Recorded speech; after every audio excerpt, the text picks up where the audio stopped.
She led a protected life with all the luxuries in her lap until life decided to test her limits. One after the other, it threw the most toughest challenges in front of her.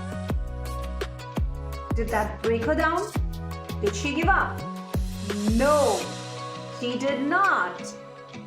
She faced them head on and still chooses to. Let's meet the fearless and lively Manjula Vats, and you're watching Your Essence with Nidhi Sen.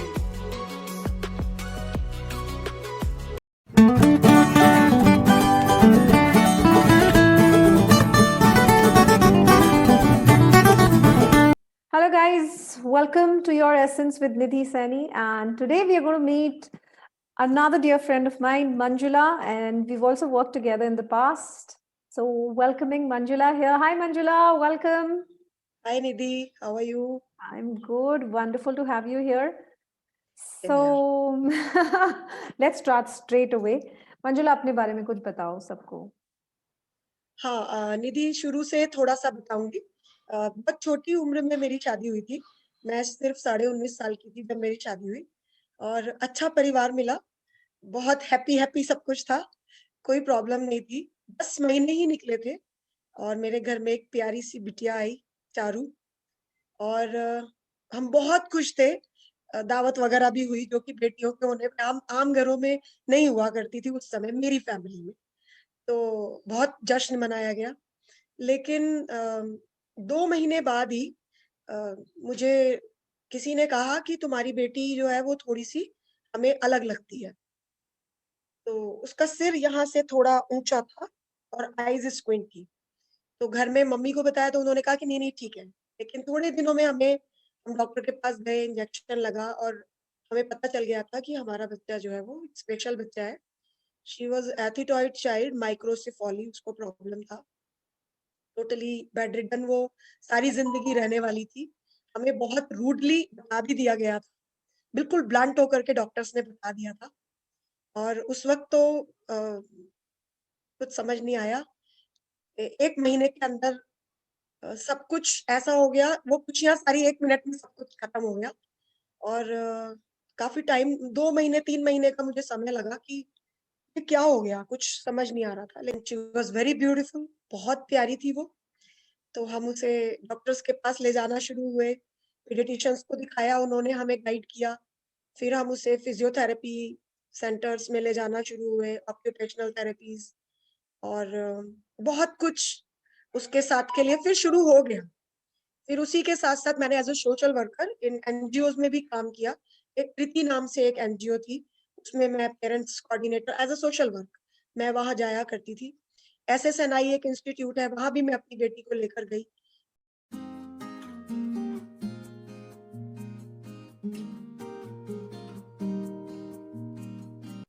और मुझे नहीं पता, मुझे कभी चारू के साथ में एहसास नहीं हुआ कि मेरे घर में एक एबनॉर्मल बच्चा आ गया है. बट हाँ, लोगों ने बहुत बताया कि तुम बेचारी हो गई हो और थोड़ी-सी प्रॉब्लम आ गई है तुम्हें, तो तुम्हें थोड़ा सीरियस होना चाहिए, तुम्हें तुम्हें थोड़ा मैच्योर बनना चाहिए.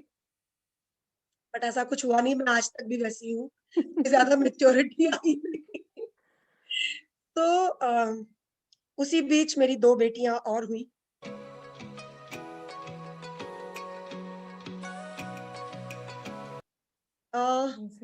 चारू के रहने से लाइफ में कोई फर्क नहीं पड़ा. ऑफ कोर्स डिफिकल्टीज थी, पर हमने सारी एकोमोडेट कर ली थी. उसका खाना, उसका नाश्ता, उसको नहलाना, उसके सारे काम इजीली हम परिवार के लोग बहुत नॉर्मली कर लेते थे. किसी भी शादी में, किसी भी ट्रिप पर कभी ऐसा हुआ ही नहीं कि हमने उसे छोड़ा हो. बल्कि अगर किसी ने कुछ नफरत दिखाई, घृणा दिखाई, तो हमने जाना छोड़ा, उनको बुलाना छोड़ा, लेकिन चारू को नहीं छोड़ा. वो हर जगह हमारे साथ गई, हर ट्रिप पर गई. हम कहीं भी बाहर घूमने जाते थे, कोई हमारे घर आता था तो चाहे उसकी मर्जी हो या ना हो, it was mandatory to talk with her, की बात करनी है. और फिर चारू की मर्जी हो सकती है कि वो ना बोले. बट आने वाले की कोई मर्जी नहीं है, ठीक है. तो इट वाज वेरी नॉर्मल, कुछ नहीं था. फरवरी में वो एक्सपायर हो गई. तो बहुत दुःख हुआ, बहुत ज़्यादा दुःख हुआ किसी को खोने का। पर सच्चाई बताऊँगी निधि, कहीं न कहीं हम सब एक एक ज़िंदगी में एक पॉइंट था वो ऐसा जहाँ हमें लगा कि अब एक नॉर्मल शुरुआत हो जाएगी। You were coming back to बहुत normal. यस, बड़ी कड़वी सच्चाई है ये। पालना कभी मुसीबत नहीं था, हुँ, लेकिन जाना भी उसका कहीं न कहीं ऐसा था कि अब एक ज़िंदगी दोबारा शुरू हो जाएगी। तो क्योंकि 2 बच्चे और भी थे, तो हुँ, लगता था कि इन दोनों के लिए भी थोड़ा-सा नॉर्मल होगा। तो फ़रवरी 7th को वो एक्सपायर हुई 2010 में, और हम लोग फिर 3 महीने बाद जो समर वेकेशन हुआ, हम लोग घूमने भी गए। लेकिन दूसरी मुसीबत की, परेशानी की शुरुआत हो गई थी। दस्तक दे रहा था वो कि नॉक नॉक, मंजुला अभी खत्म नहीं हुआ है, प्लीज़ ज़्यादा खुश होने की ज़रूरत नहीं है। सो जब हम गोवा गए थे तो राजेश को, माय हस्बैंड राजेश, उनको वहाँ रेत में चलने में बहुत ज़बरदस्त प्रॉब्लम हुई। एक्चुअली उनकी बीमारी का भी पता तो हमें बहुत पहले चल चुका था। आई थिंक 96 में वी वर अवेयर कि उनको मायोपैथी है।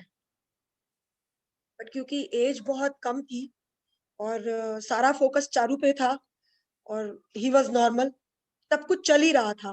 वो पैदल नहीं चलते हुँ, थे, तो गाड़ी में चलते थे। तो कभी ऐसी चीज़ों को ना एक्कोमोडेट करते-करते लाइफ़ चलती जा रही थी। हुँ, पर जब 2008 में, बिफ़ोर उसकी डेथ, चारू की डेथ से पहले 2008 में ये गाड़ी भी चलाना छोड़ चुके थे और बाइक भी छोड़ दी थी और चलने में काफ़ी दिक्कतें आ रही थी, तो हम दोनों ने तभी अपने रोल स्विच कर लिए थे। उन्होंने अपना बिज़नेस वाइंड अप कर दिया था और मैंने जॉब तो 2004 में ही शुरू कर लिया था, टीचिंग जॉब में थी मैं। कर लिया था मैंने शुरू, और हमें कहीं न कहीं हिंट हो रहा था कि ये प्रॉब्लम बढ़ सकती है। फिर 2010 अक्टूबर में, क्योंकि ये घर में रहते थे तो सारा वेजिटेबल्स लेना, घर के सारे काम उनके हाथ में थे। तो वो मार्केट का सारा काम भी वो खुद ही कर लेते थे। वो गिर गए, कुछ पैर के नीचे आया और बैलेंस बिगड़ गया और वो गिर गए, और गिरने से उनकी फीमर बोन टूट गई और वो 3 पीसेज़ में टूट गई। और जब हम डॉक्टर के पास लेकर गए, हॉस्पिटल में जब हम लेकर गए, एक्स-रे वगैरह हुए, तो हमें पता चला कि मायोपैथी तो है ही, साथ में ऑस्टियोपोरोसिस भी है। बहुत बड़ा झटका था वो।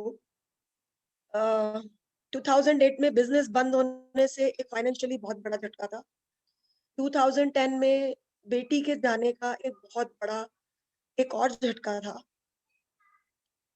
फिर 2010 में ही सितंबर में मेरी दूसरी बेटी को माइग्रेन डायग्नोज़ होना एक और झटका था, बिकॉज़ वो चारू की डेथ से बहुत बुरी तरह शेक हो गई थी और हम कहीं समझ ही नहीं पाए। और फिर ये एक और बहुत बड़ा झटका था, जिस दिन हड्डी टूटी थी, उसी दिन डॉक्टर ने मुझे कहा था कि अ, मंजुला पक्की हो जाओ, राजेश खड़े नहीं होंगे। एंड आई वाज़ अवेयर, मुझे पता थी ये बात, और उसके बावजूद मैं किसी से ना बता सकती थी, ना शेयर कर सकती थी, और it was very, very shocking. दोनों बच्चे भी, विदिन 5 डेज़ हमारी दुनिया बिल्कुल बदल चुकी थी। अभी तो स्विच हुई थी, अभी बिल्कुल बदल चुकी थी।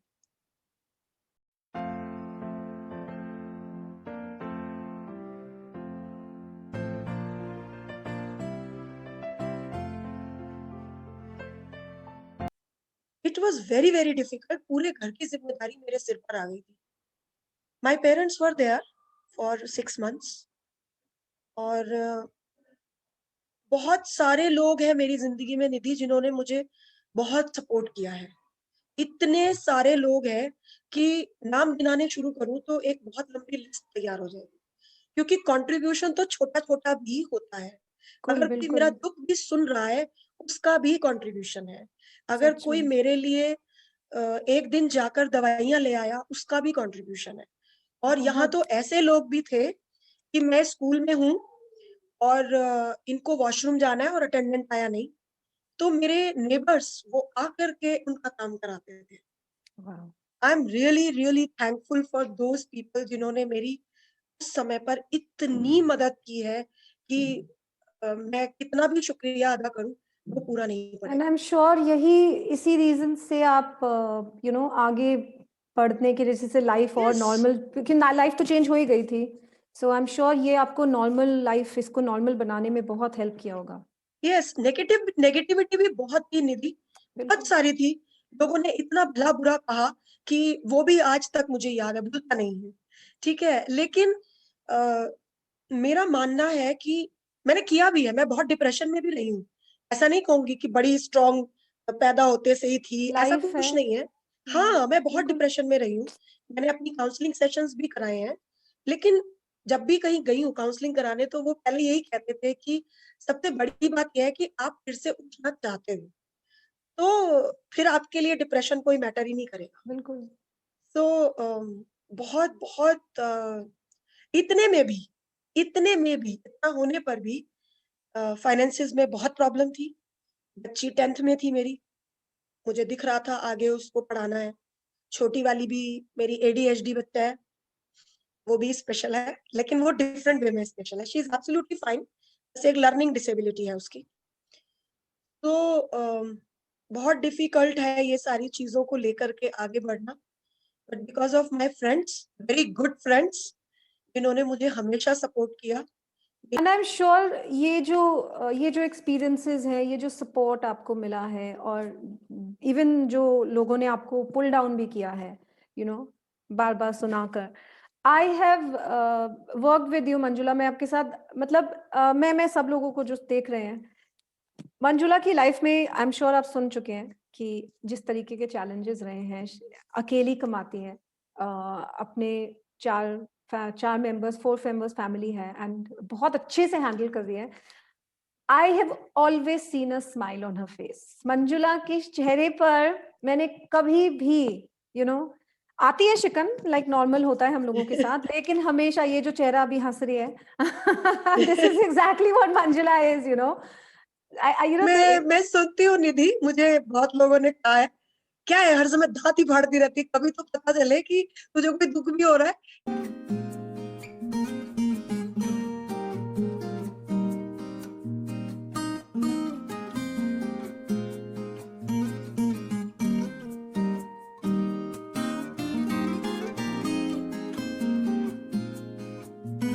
हम सबकी लाइफ में होते हैं चैलेंजेस, ऐसा नहीं है कि सबके अलग अलग होते हैं, Very सबकी true. अलग अलग इंटेंसिटी होती है, लेकिन उस चीज को हम कैसे फेस करते हैं, आई थिंक सबसे बड़ी बात वो है। And you're a winner Manjula. I think जिस तरीके से आप हैंडल करते हो, होता है, ठीक है, डाउन आता है तो आप उसको, जैसे आपने कहा कि आपके डॉक्टर ने आपको बोला कि आप डिप्रेशन को भी हरा दोगे क्योंकि आप उठना जानते हो, जो इच्छा बहुत है मन जरूरी है। में, अगर आपकी इच्छा है कुछ करने की, या अगर आपके अंदर आपने ये ठान रखा है, समस्या आ गई, फोकस समाधान पे करना है। बिल्कुल। प्रॉब्लम तो आ गई, now focus on solution. And believe me Nidhi, मैंने कभी भी इस चीज में शर्म भी महसूस नहीं की कि अगर मुझे कोई समस्या आ रही है, तो अगर मुझे लग रहा है कि मेरे आसपास बैठे हुए लोग उसका कोई समाधान दे सकते हैं, तो मैं ओपनली बात कर लेती हूँ। बात अलग है बाद में कुछ और उसका कुछ निकल है, दैट इज ओके, बट हाँ मैं बात कर लेती हूँ, मुझे उसमें ज्यादा झिझक नहीं होती। क्योंकि अ, दिल साफ है ना, सो मुझे ये नहीं लगता, क्योंकि कई बार ना आप अंदर अंदर कुड़ कुड़ के कुछ रोक रोक के आपको सोल्यूशन नहीं मिलता। बिल्कुल। लेकिन जब 4 लोगों से आप बात करते हो, कुछ तो कहीं ना कहीं कोई तो बात स्ट्राइक करती है ना, कुछ तो ऐसा होता है जो आपको मैच कर जाता है, तो आपको सोल्यूशन मिल जाता है। बिल्कुल। सो तभी मंजुला, अपने बारे में क्या समझ में आया आपको? इतने सारे एक्सपीरियंसेस हैं, अभी भी चल रहा है, सब कुछ आप बहुत अच्छे से हैंडल कर रहे हो, आप अपने बारे में क्या सीखे? कुछ इनर स्ट्रेंथ मुझे गिफ्टेड मिली है निधि, मैंने ये बहुत बहुत सालों के बाद रियलाइज किया। मुझे I am self motivated person actually. मुझे कोई कितना भी नेगेटिव बताता रहता है, इट्स इट्स गॉड गिफ्टेड, मेरा इसमें कोई एफर्ट नहीं है, ये मुझे मिला है। क्योंकि मुझे ऐसा लगता है कि भगवान ने, उन्हें पता था कि वो मुझे इतनी परेशानियां देने वाले हैं, तो उन्होंने मुझे एक हिम्मत दी है।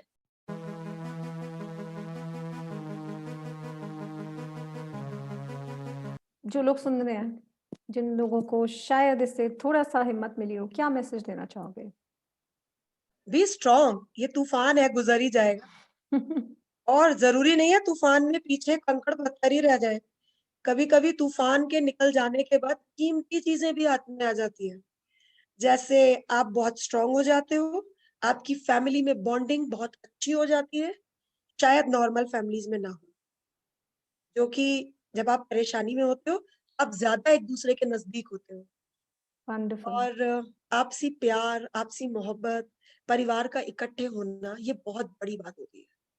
तो जो वंडरफुल। जो भी जो परेशानी है ये तो निकल ही जाएगी, मान के चलो। सुबह होती है, थैंक शाम होती है, चेंज तो होता ही है ना, कोई बात नहीं, हो जाएगा। ऑसम। मेरा मेरा मन चाहिए, हो जाएगा। मेरे बिल्कुल हस्बैंड हो का जाएगा, स्पेशली, और सब स्पेशली मेरे हस्बैंड का सारा वक्त निकल जाता है, सब सारा निकल वक्त जाता निकल है, जाता है। बिल्कुल निकल जाता है। अगर And हम कंपेयर करते रहेंगे तो हम जूझते रहेंगे। बिल्कुल अगर बिल्कुल। आप ये कहते रहोगे निधि की लाइफ मंजुला से बेटर कैसे, तो फिर आप जूझते रहोगे, या मेरी लाइफ उससे बेटर कैसे। प्लीज लिव योर लाइफ, अपनी ही एग्जैक्टली। जिंदगी जियो, अपने से ही कंपटीशन करो, और अपनी ही जिंदगी में मस्त रहो। Thank you Manjula, that's a very strong message, बहुत पावरफुल मैसेज दिया आपने कि अपने से ही कंपटीशन करो। सो आई थिंक ये बहुत बहुत जरूरी है। है। Thank you so much Manjula, थोड़ा सा वक्त निकाल के अपनी स्टोरी शेयर करने के लिए। Thanks to you thank you so much. Nidhi, मुझे किसी लायक समझकर बात करने के लिए। आपको थैंक यू नहीं सो पता मच। कि आप क्या हो। Thank you Manjula.